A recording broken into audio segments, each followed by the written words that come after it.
afternoon here on Sunday afternoon at 3 o'clock. So, I am going to be talking about trauma for the next little while. So, let's talk about trauma.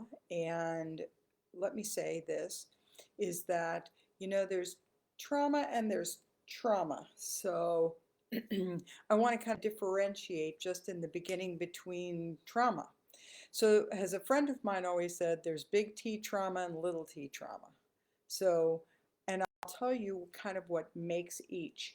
The little t trauma is more like emotional trauma, which we are not making light of at all, but it is definitely has less of a certain kind of an impact. Big T trauma is something that actually creates shock and shock wave within our bodies. So, what are things that actually create those kinds of trauma that go into us? It can be surgery, it can be a car accident, it can be um, repeated abuse, it can be, you're looking at anything that's actually going to put a shock into the body are the things that are traumatic. You can have a traumatic birth, you can have a traumatic fall, as long as there's also a shock that's put into the body that goes with it. That can also be in the abuse form. It can be if somebody jumps jumps on you, attacks you out of the blue. All of those things can actually create the big kind of trauma. Or long-term repeated abuse will put trauma in. And what happens when you have big T trauma, so what happens is that there's a shift within us. And let's talk about that. So what system does trauma actually go into? So what I've written on the board here is ANS, which is your autonomic nervous system, okay? Or your auto-regulating nervous system. So I say that because this system, the ANS, our autonomic nervous system, actually runs the show. It runs our show. So it is what is regulating all of the other systems in our body. So what I want to do is show you what systems it's running and how it will make sense to you around things that people describe are wrong with them or symptomatically going on. So we have two parts to our autonomic nervous system, and most everybody's aware of this. Most everybody is aware that we have a sympathetic side and a parasympathetic side of our auto-regulating system, okay? We have a sympathetic and a parasympathetic. Inside the sympathetic side has your fight or flights. So there are fight or flights within that sympathetic side of our auto-regulating system. So what does that, so fight or flights are here. So what is it that the sympathetic side actually regulates? So it regulates sleep. So one of the questions that I ask people when I'm taking a history is, can you fall asleep? It's different to be able to not be able to fall asleep than it is to stay asleep, because not being able to fall asleep means that your nervous system can't actually turn itself down. So therefore, if somebody says, well, I'm thinking, that's because the nervous system can't bring itself down, so you can't fall asleep. If you can't stay asleep, I look more into the realm of hormonal stuff. So that wouldn't be in the trauma part, it's in the hormonal piece. So understanding sleep regulation, that's a big one. Also in the sympathetic side with the fight or flights, if I have to fight or flight, if I have to, and it actually is fight, flight, freeze. So freeze is actually almost a bigger piece of trauma than the fight or flight part, because freeze is inside, I lock up, and even though I have feelings and things are going on, I actually can't get out, I can't express them. So the fight, flight, freeze is really the way the trauma is, the way the profile goes in the sympathetic system. So also in the sympathetic system, if I need to fight or flee or something, then what can happen is my digestion will shut down. So how many people do you know? I mean, it's also one of my questions on my history taking is wanting to know whether someone has digestive issues or constipation issues, because the sympathetic system will turn down the digestion because you need all your energy not to be digesting, but you need your energy actually to be fighting or fleeing or something. Okay. So what else happens when I have that kind of trauma is that my muscle tone actually gets tighter.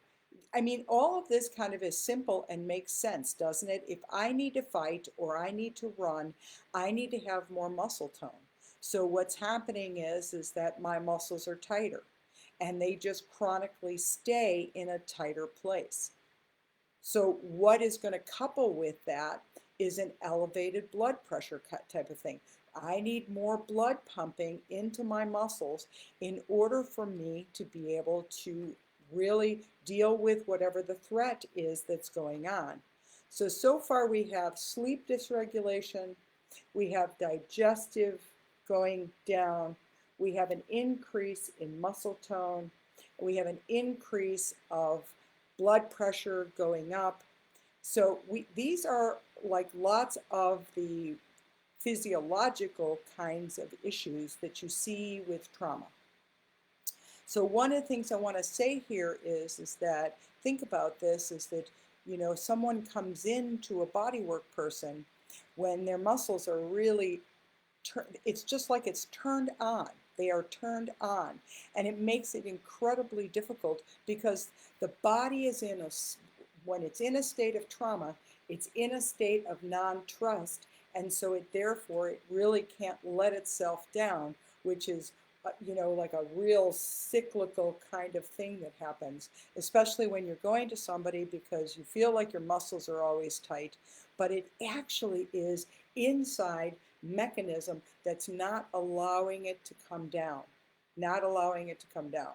You know, when I have a client on the table whose muscles are that kind of tight, and they want you to drive into the muscles and really, really, you know, get in there. But the problem is that you can't make a change because it's a completely different system that's holding it tight like that, that's actually holding it tight like that. So let's also talk about what else is in this sympathetic nervous system that gets run here. Is it has a whole psychological part to it as well. So trauma will bring up anxiety. It brings up worry and panic, and it's stress. It does all of these, that whole type of thing. You know, plus when somebody has high trauma, oftentimes you can go to, you know, some gradation on the spectrum of either I'm very aggressive and can be angry, or I can be the other end where I'm super shy. You know, when children are really super, super shy, then what can happen is that, you know, you're just a shy kid. But really what's happening is your body is expressing the trauma that's in it. So that's what's happening is that very shy child, or that very kind of bounce off the wall kind of child, oftentimes, not always, but often, it's coming from trauma. You know, I ask certain questions on my history taking so that I know if you started out with a lot of birth trauma, because that is oftentimes in utero or actually coming through the birth canal can be such a difficult thing that creates so much trauma. So that's a lot of times why we see these children in these profiles of being hyper active. Now, I know that children are active, but that hyperactivity is well beyond, you know, like normal having energy as a child. So those are the profiles. You know, I often ask, in my history taking, I'll often ask things like, how early did you have to have glasses? And did you have ear infections as a child? Because these will tell me that there was a lot of trauma actually happened to the head. So anyway, so in our sympathetic now, let's do a little just review here. We have all of this. We have this physical side, which we said, sleep and so forth. But one thing I really don't want to forget to tell you that's so important and understand with trauma is that the immune system also gets suppressed. So I really want to say that again because it is such a huge piece, is that the immune system is getting suppressed. So the more elevated my sympathetic side is, the more my immune system is suppressed. Now you can have an immune system that gets suppressed for a long time and then bang, it seems like out of the blue, something, you'll get sick in some way. But I do want you to know that having your sympathetic, autonomic nervous system, sympathetic side always running, it also creates adrenal fatigue. So there's a whole adrenaline, adrenal cortisol thing that's going on in the body constantly. That definitely suppresses that immune system. And long term, that's the deal, is we don't really see things with these kinds of profiles. We don't see these things happen like something go wrong right away. We see it over time.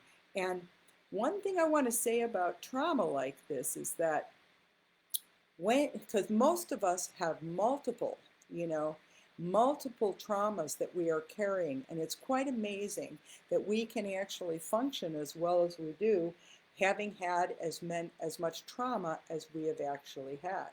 So I like to think about it this way for us, is that we have this inner bucket inside of ourselves, and we have the first trauma go in and fills this much in the bucket. So say I had birth trauma, so somebody else may only, excuse me, have this much birth trauma, and somebody else may have that much in their bucket. And each traumatic thing that happens, each car accident, each surgery, each thing that happens starts filling and filling my bucket until we get to the place where the bucket overflows. And it's when it is overflowing that you actually start to see the different kinds of symptoms. But it's been building for a while. It's been building for a while, this whole trauma kind of profile. I mean, you can have another car accident, you can have another surgery, you can have something happen to you that does this. And you know what else is in here is concussions can create trauma, and tailbone falls, because the tailbone, the whole bottom sacrum, is involved in membranes that attach in the head.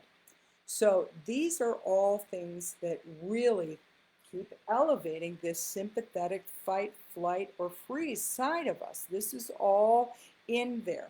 So the other side of our autonomic nervous system is the fact that we have this parasympathetic side. And these two are working in concert with each other. I don't want to say it's exact, so that it's exactly when the sympathetic goes up, the parasympathetic goes down this much, but it's definitely going to be getting suppressed. The more my sympathetic rises, the more my parasympathetic gets suppressed. And the parasympathetic is the side of us that has the more meditative side, the more relaxed side. And the parasympathetic nerves are all big time innervating and attached to our organs, so that our organs can actually be relaxed and do the function that they're actually supposed to do, the digestive organs.